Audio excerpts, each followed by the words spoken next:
First decarb of year 2017. Happy New Year.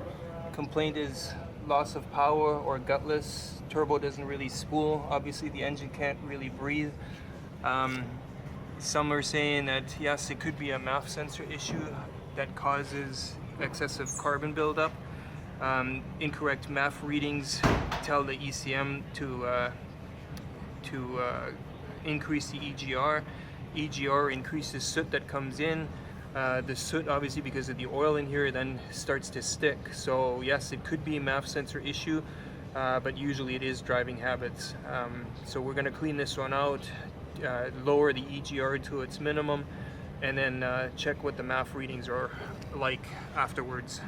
Okay, that's it. Happy New Year. Oh, and the vanes are working good. It's time for one of my biggest pet peeves here. Let's see here if I can draw this correctly. Well, it doesn't really matter. Let's just pick a, let's pretend this is the parking lot. Maybe we need some more. Oh, it doesn't matter. So we have a car parked here, and we have a car parked here. Everything else is open. First customer of the day, where do you think he's going to go? Sure, he's going to park it right here where it's you know, the hardest place to get to. Well, sort of hardest place. This is the shop, basically the shop building here, the shop entrance there.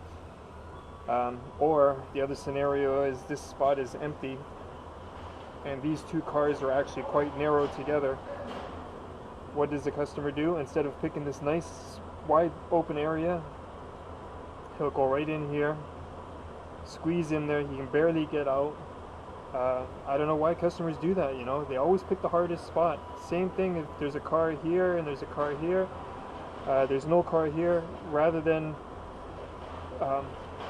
picking a spot here or here where you at least have an open area, they always pick the spot where it's more difficult to get in.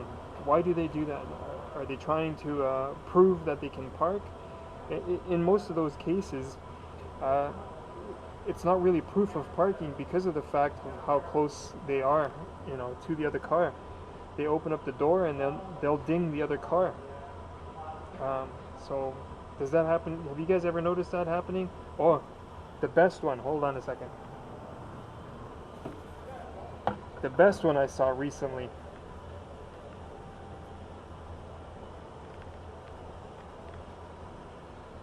So you got a nice big parking lot. This is my car.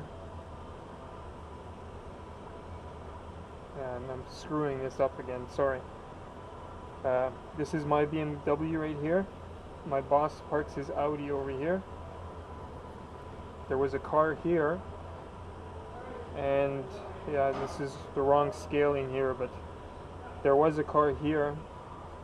And then so the husband and wife team drops off the car. The wife parks her car taking up 2 spaces, and then her husband comes in, and because of the snow, this car was actually intruding into this area. So her husband, rather than parking down here where there was more room, he decides to squeeze right in where my BMW is and this other car. Crazy. This guy here was actually picking up. He couldn't even get into his door, the driver door. He had to get in on the passenger side, scoot across to the driver's seat, and back out. The reason the car is facing in front first is because he came in to book an appointment, so he himself drove it in face first. While this car was parked, this other guy in a BMW parks right in here, so tight that this guy had to go in through the passenger door. We always park, when we're done with vehicles, we always park with the front facing out into the parking lot so that they can obviously exit nicely whichever the way they want to go.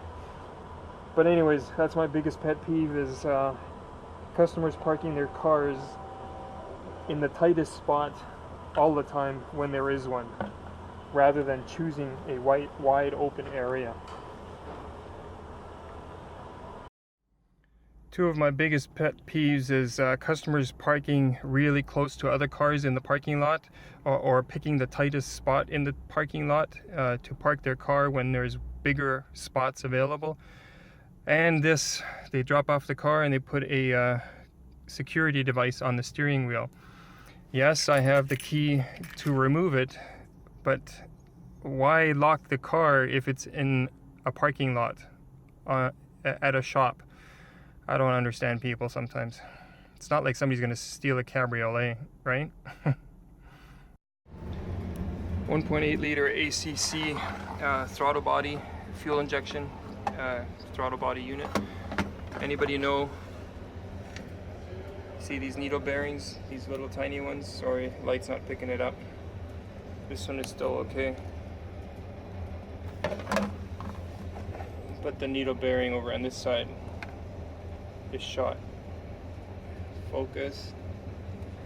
Yeah, sorry, lighting's not good. But that's causing the throttle to stick. Anybody know where I can get these needle bearings? We already installed a used unit, but I wouldn't mind fixing this one. If you have an automatic E36 BMW, make sure that you every now and then clean out the radiator. This is facing towards the engine. The engine's on this side of the radiator. The AC condenser is on this side. You can see all the dirt that collects. So if I just move this, this is the transmission oil cooler.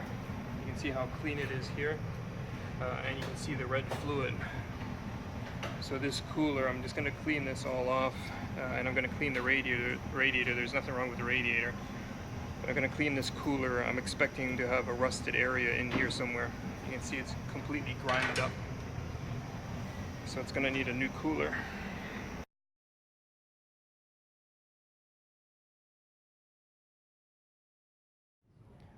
.8 liter ATQ Passat, just doing some coolant leak repair. There's that pipe that's leaking. But this is my first time actually seeing intake valves of a 2.8, and they almost look skinnier than the 1.8T valve stems. Really fragile, these little guys. So fragile looking. Very cool. Finally get to play on a bigger job.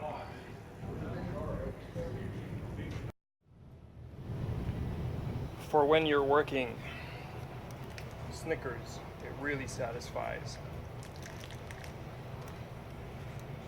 Satisfies the hunger within.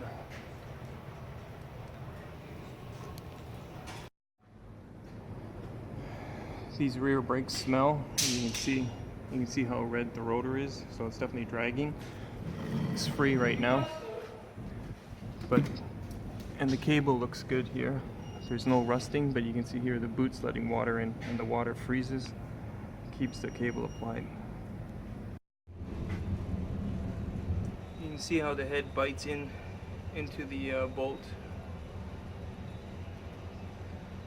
and then it'll extract the bolt.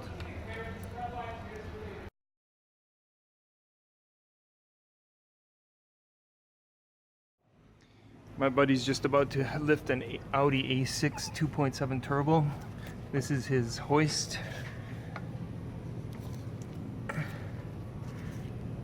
Guess what's under here? Looks like there's a floor jack that's missing its head. Or it could be part of a lift as well, a hoist.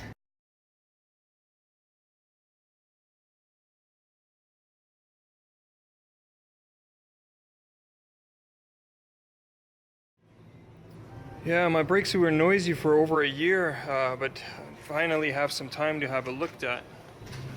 Holy crap. That disc is like half the size or thickness it should be.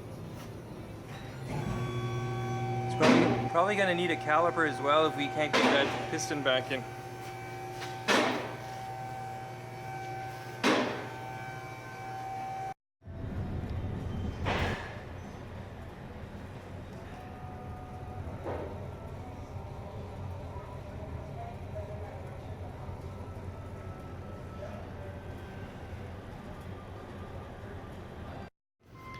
diesel leak. Kind of hard to see, but the whole tank is stained. So the whole tank is stained with diesel up at the top here as well. And I just pulled the collar nut off. You can see the seal is not sitting correctly. So this one's getting a new seal.